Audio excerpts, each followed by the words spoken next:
इस युवक के बचकाने व्यवहार से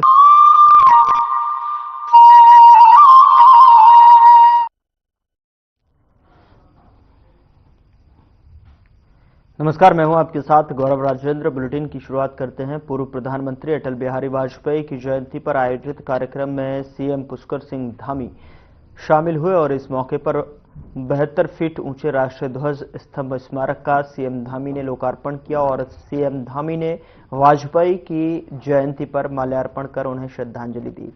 इस मौके पर पूर्व उपराष्ट्रपति वेंकैया नायडू, हिमाचल के राज्यपाल श्री प्रताप शुक्ला और पूर्व मुख्यमंत्री रमेश पोखरियाल निशंक मौजूद रहे।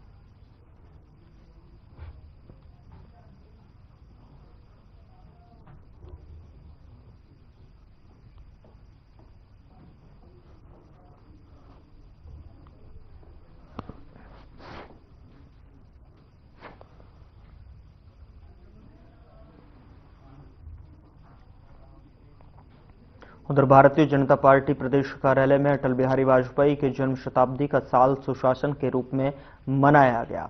आपको बता दें कि अटल बिहारी वाजपेयी का 100वां जन्म दिवस है और देश भर में पूरे साल भर बीजेपी उनके जन्म दिवस को सुशासन के रूप में मनाएगी और विभिन्न कार्यक्रमों का आयोजन करेगी।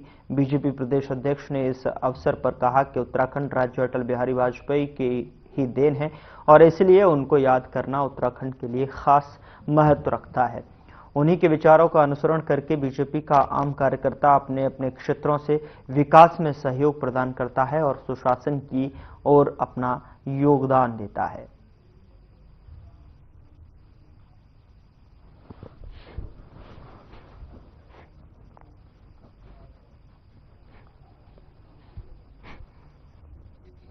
देखिए, अटल जी भारतीय जनता पार्टी के कार्यकर्ताओं के आदर्श के रूप में पार्टी को स्थान तक शिखर तक पहुंचाने में अटल जी का जो योगदान है और खास तौर पर मैं उत्तराखंड बहुत उत्तराखंड राज्य के प्रति भी उनका जो भाव था उस राज्य के रूप में हमने देखा है।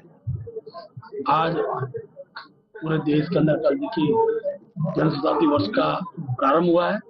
पूरे वर्ष भर सुशासन वर्ष के कार्यक्रमों के रूप में हमने कार्यक्रम श्रृंखला बनाई हुई है और पूरे प्रदेश के अंदर उत्तराखंड के अंदर आज से लेकर वर्ष भर अटल जी के कार्यक्रमों की श्रृंखला हम लोग चलाने वाले हैं। हमने प्रदर्शनी लगाई हुई है।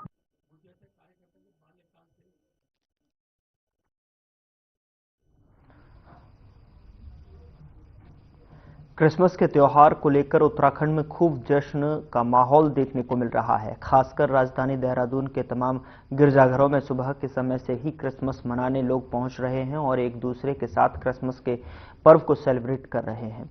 इस दौरान सेंट फ्रांसिस चर्च के फादर ने पूरे प्रदेशवासियों को क्रिसमस डे की बधाई देते हुए कहा कि आज का दिन खास है और खास इसलिए क्योंकि आज ईसा मसीह का जन्म दिवस है और इस दिन हम प्रार्थना करते हैं कि सबका कल्याण हो।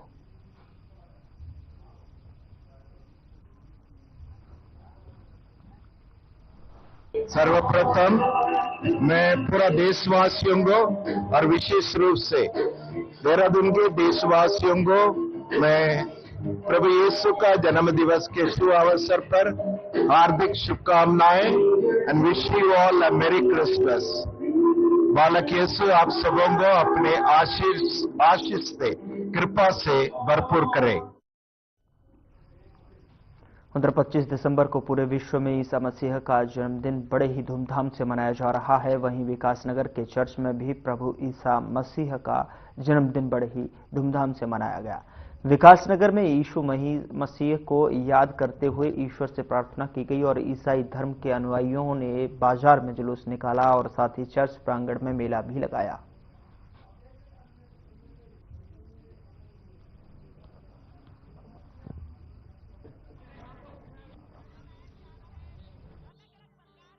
कि आज 25 दिसंबर है और प्रभु यीशु मसीह के जन्म की खुशी को विकासनगर ही नहीं बल्कि पूरा समाज, पूरा देश और दुनिया इसको सेलिब्रेट कर रही है बड़े खुशी के साथ। और प्रभु यीशु मसीह का जन्म हमारे लिए एक उद्धार का कारण है, एक नजात का कारण है। तो प्रभु यीशु मसीह का जन्म हुआ है तो वो हमारी जिंदगियों में और हमारी जिंदगियों के लिए, नजात के लिए हुआ है, ताकि हमारी जिंदगियां बेहतर बने और खुशियां आए। और मैं चाहता हूं और एक मैसेज सबको देना चाहता हूं कि प्रभु यीशु मसीह का जन्म आपकी जिंदगियों में भी जन्म ले और आपकी जिंदगी खुशहाल बने, और ऐसे ही हम प्रभु में बढ़ते रहें और उसकी महिमा करते हैं। Thank you. मेरा नाम रजत डेविड।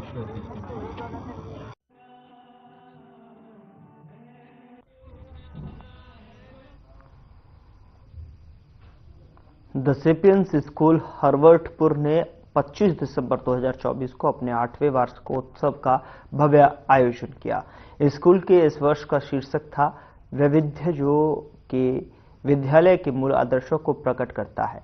इस आयोजन में छात्रों को अपनी प्रतिभा, रचनात्मकता और सांस्कृतिक मूल्य को प्रदर्शित करने का सुनहरा अवसर दिया और इस अवसर पर विद्यालय परिसर को फूलों और रंगोलियों से सजाया गया। कार्यक्रम में मुख्य अतिथि के रूप में डॉक्टर अंशुमन गुप्ता ने अपनी गरिमामयी उपस्थिति दर्ज कराई, तो वहीं विशिष्ट अतिथि डॉक्टर अनुज सिंघल ने अपने वचनों से छात्रों को प्रेरित किया। आपको बता दें कि वार्षिकोत्सव में एक से बढ़कर एक रंगारंग प्रस्तुतियां ने समा बांधने का काम किया।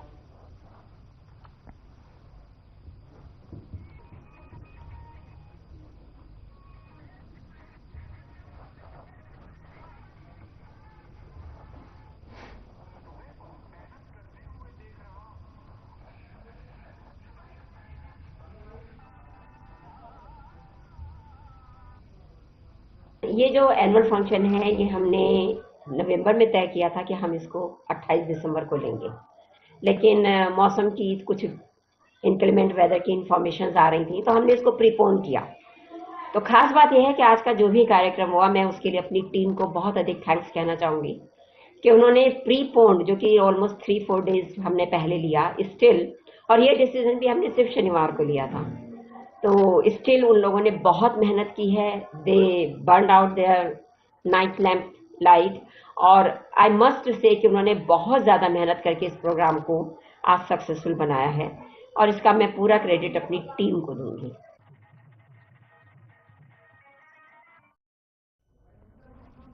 उधर तहसील विकासनगर अंतर्गत ग्राम पंचायत जसोवाला में रात को खनन से भरे अनियंत्रित तेज रफ्तार की डंपर ने एक युवक को अपनी चपेट में ले लिया। डंपर में बुरी तरह से कुचलने की वजह से मौके पर ही युवक की मौत हो गई। बता दें कि यह कोई पहला प्रकरण नहीं है।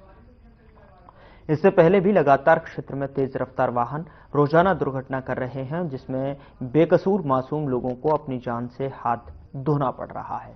सरकार रोजाना संबंधित विभागों को ओवर स्पीड वाहनों पर कार्रवाई एवं लगाम लगाने की बात कह रही है, तो वहीं लेकिन जिम्मेदार परिवहन विभाग एवं अन्य विभाग सीएम के आदेशों पर लीपापोती करने का काम कर रहे हैं, जिसका खामियाजा आम जनमानस को भुगतना पड़ रहा है।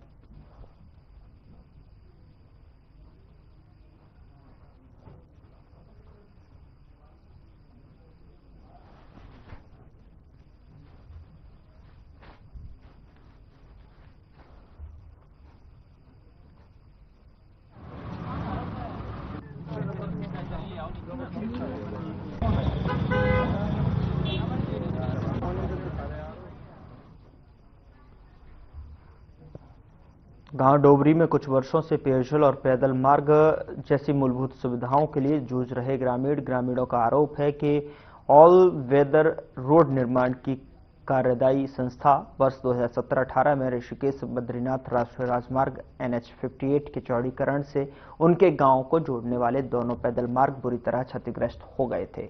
ग्रामीणों के विरोध करने पर कार्यदायी संस्था के अधिकारियों ने ग्रामीणों से पैदल मार्ग ठीक करने का भरोसा दिया था, मगर लगातार लिखा पढ़ी के बावजूद कार्यदायी संस्था ने बीते 7 वर्षों से पैदल मार्ग अभी तक ठीक नहीं किया, जिसकी वजह से पूरा गांव पेयजल की किल्लत से जूझ रहा है।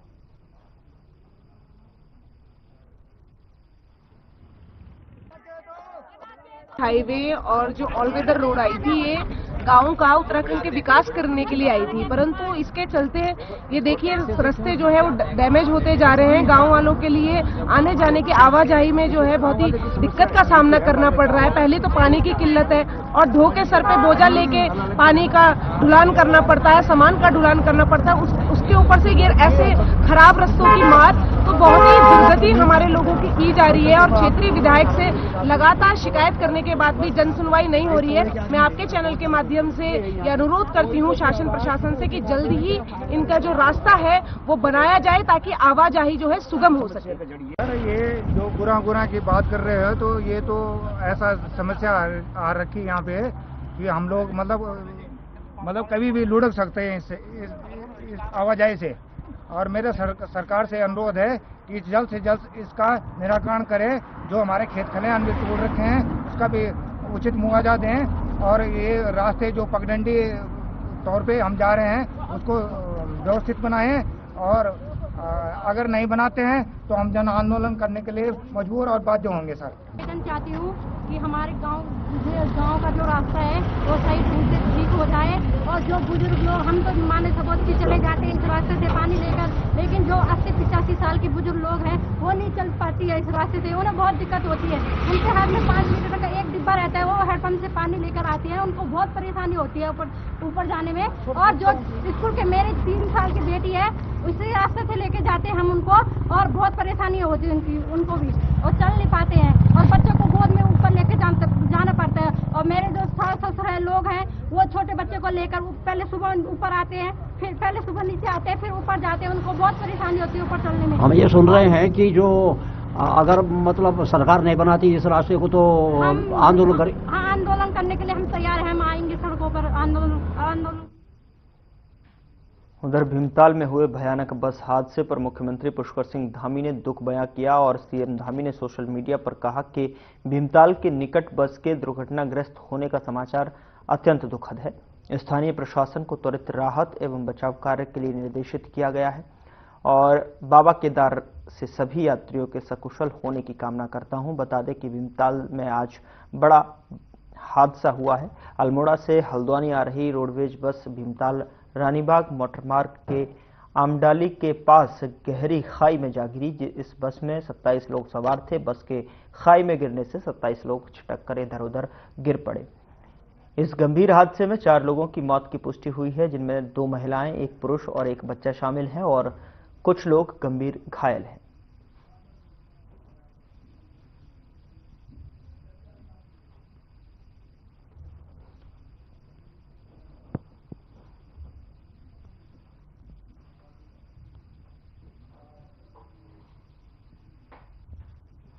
भीमताल बस हादसा की दुखद सूचना मिलते ही घायलों से मिलने कैबिनेट मंत्री रेखा आर्य अस्पताल पहुंची और कैबिनेट मंत्री ने घायलों से मुलाकात की और आपको बता दें कि डॉक्टरों को उचित इलाज उपचार के निर्देश दिए। मंत्री ने कहा कि आगे दोषियों पर कड़ी कार्रवाई होगी।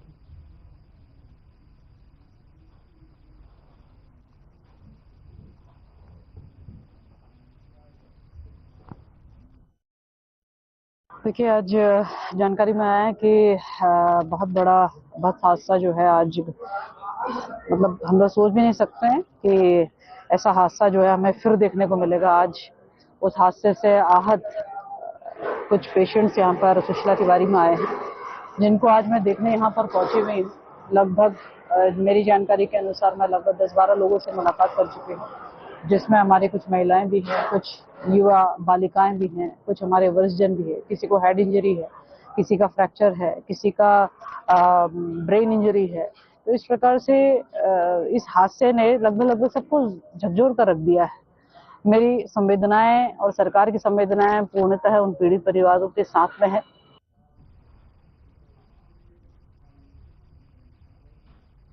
रुड़की मेयर चुनाव की सरगर्मियां तेज हो गई हैं और इस बार मेयर पद सामान्य महिला के लिए रुड़की में आरक्षित है और सभी दल अपने अपने मजबूत उम्मीदवार की जो है तलाश में जुटे हुए हैं। बता दें कि बीजेपी से दर्जन भर महिलाओं ने मेयर पद के लिए अपनी दावेदारी पेश की है, जिनमें से कुछ नाम विवादों में घिरे हुए हैं। खासतौर पर वो दावेदार जिनके पति करोड़ों की छात्रवृत्ति घोटाले में शामिल रहे और इसी क्रम में समाजसेवी मेघा जैन इस समय चर्चाओं के केंद्र में है। उनके पति जैरब जैन, जो कि भगवानपुर फोनिक्स कॉलेज के संचालक हैं, 2018 में थाना सिडकुल छात्रवृत्ति घोटाले के चलते जेल भी जा चुके हैं और अभी जमानत पर है।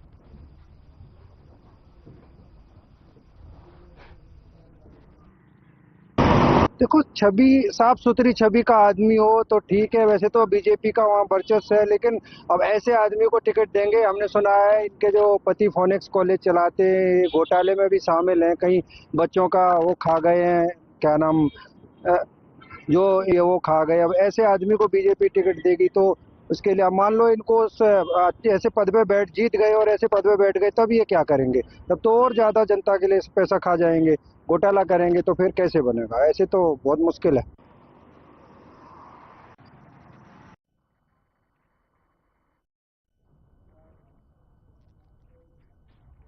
खबर चमोली से है, जहां सड़क की मांग को लेकर बीते 35 दिनों से भूख हड़ताल पर बैठे डुमुक गांव के ग्रामीणों ने प्रशासन के आश्वासन के बाद अपना प्रदर्शन स्थगित कर दिया है। जानकारी के अनुसार पिछले 17 वर्षों से ग्रामीण सड़क निर्माण की मांग को लेकर लगातार शासन प्रशासन से मांग कर रहे हैं, लेकिन अभी तक सड़क निर्माण नहीं हो सका है। ग्रामीणों को 18 किलोमीटर पथरीली रास्ते से होकर मुख्य सड़क मार्ग तक पहुंचना पड़ता है, जिसकी वजह से उन्हें भारी दिक्कतों का सामना करना पड़ता है।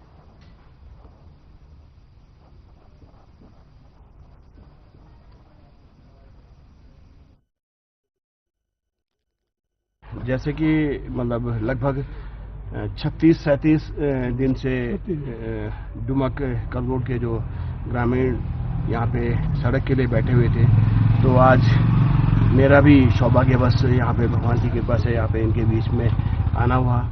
और तो मैंने आपसे और माननीय डीएम साहब से भी अनुरोध किया, और साथ में जो पीएमजीएसवाई के जो एसए साहब हैं उनको भी यहाँ पे बुलाया गया, और उनसे एक ये आश्वासन मिला कि हमने जो नया जो अलाइनमेंट का है उसका एस्टिमेट हमने शासन को भेज दिया है, और जल्द ही शासन इसको स्वीकृति देगा। तो मैंने इनसे अभी ये बात कही है कि मैं भी अभी आज ही देहरादून जा रहा हूँ, और मैं अभी कुछ देर पहले मैंने माननीय मंत्री जी से भी इस बारे में वार्ता की है। सड़क के लिए जो है 111 दिन जो है गांव डुमक में बैठे थे, जब कोई सुनवाई नहीं हुई तो 19 नवंबर से हम लोग यहाँ पर आए और यहाँ पर धरना दिया। धरना ही नहीं, भूख हड़ताल करी, और प्रशासन ने अच्छा सहयोग किया था। जिला प्रशासन ने तो बहुत अच्छा सहयोग किया, लेकिन वो कछुआ गति से हमारी फाइल आगे बढ़ रही है। एक एस्टिमेट बना तो है, हम भी गए थे देहरादून, तो वो बड़ी मुश्किल से वो शासन में पहुंचा है। यदि आचार संहिता नहीं लगती तो हम लोग यहाँ से उठते नहीं, और हम लोगों ने शांतिपूर्ण यहाँ पर धरना प्रदर्शन किया। और कुछ शासन की मजबूरियां हैं कि जो आचार संहिता के बाद जो है धरना प्रदर्शन किया जाना।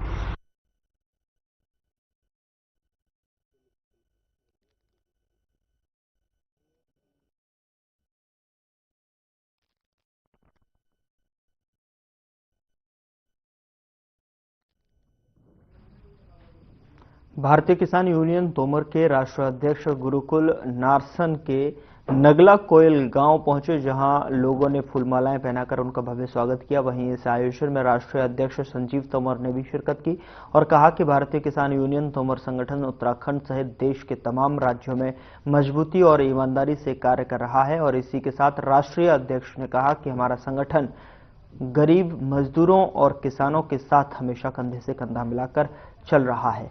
वहीं संजीव तोमर ने नारसन के नगला कोयल गांव की किसानों की समस्याओं को भी सुना।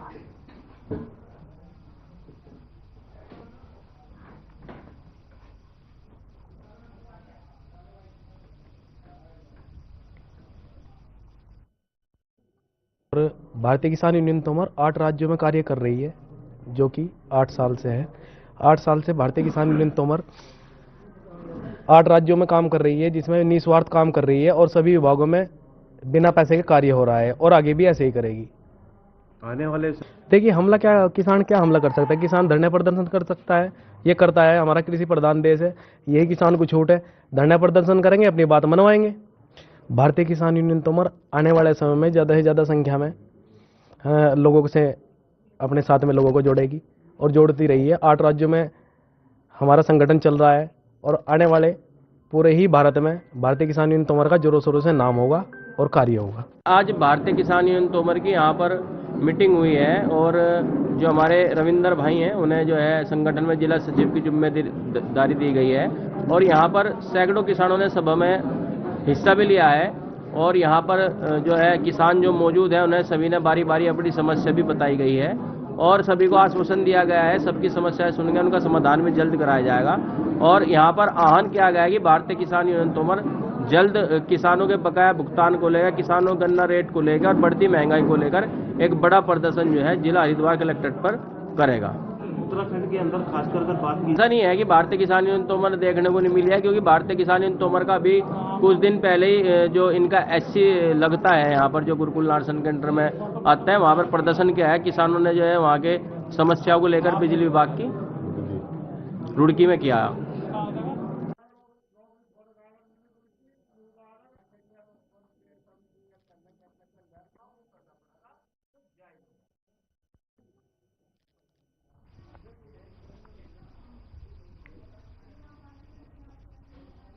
उधर केंद्रीय गृह मंत्री अमित शाह के इस्तीफे की मांग लगातार जारी है। मालूम हो जब से अमित शाह ने डॉक्टर भीमराव अंबेडकर पर बयान दिया है तब से विपक्ष विरोध प्रदर्शन करने में जुटा हुआ है। बता दें कि कांग्रेस प्रदेश अध्यक्ष के नेतृत्व में मार्च निकाली जानी थी, लेकिन आचार संहिता लागू होने के चलते कार्यक्रम में बदलाव किया गया और कांग्रेस कार्यकर्ताओं ने BR अंबेडकर की प्रतिमा पर माल्यार्पण किया। वहीं इस दौरान कांग्रेस कार्यकर्ताओं ने अमित शाह के खिलाफ जमकर नारेबाजी की और इस्तीफे की मांग की है।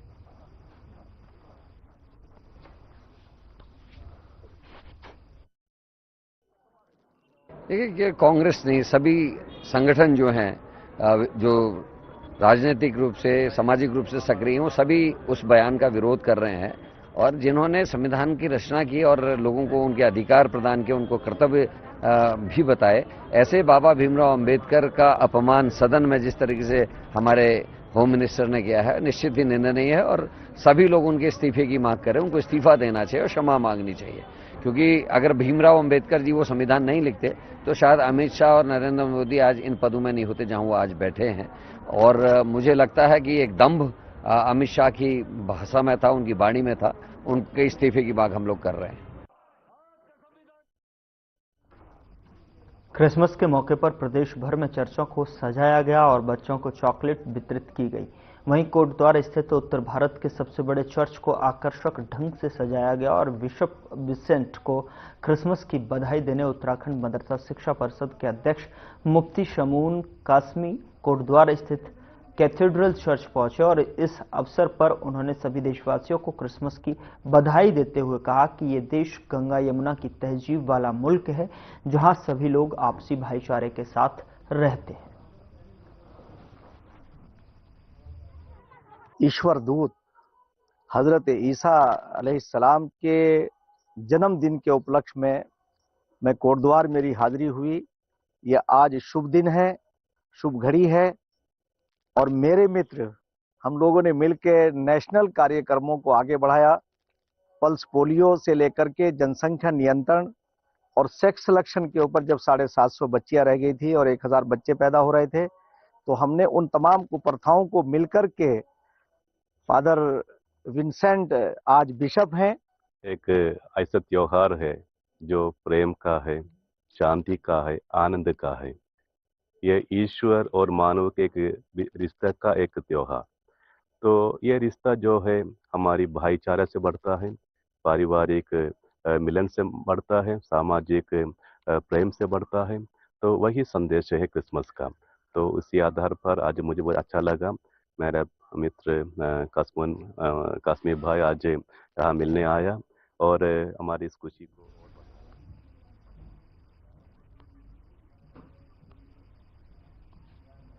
फिलहाल बुलेटिन में इतना ही। नमस्कार।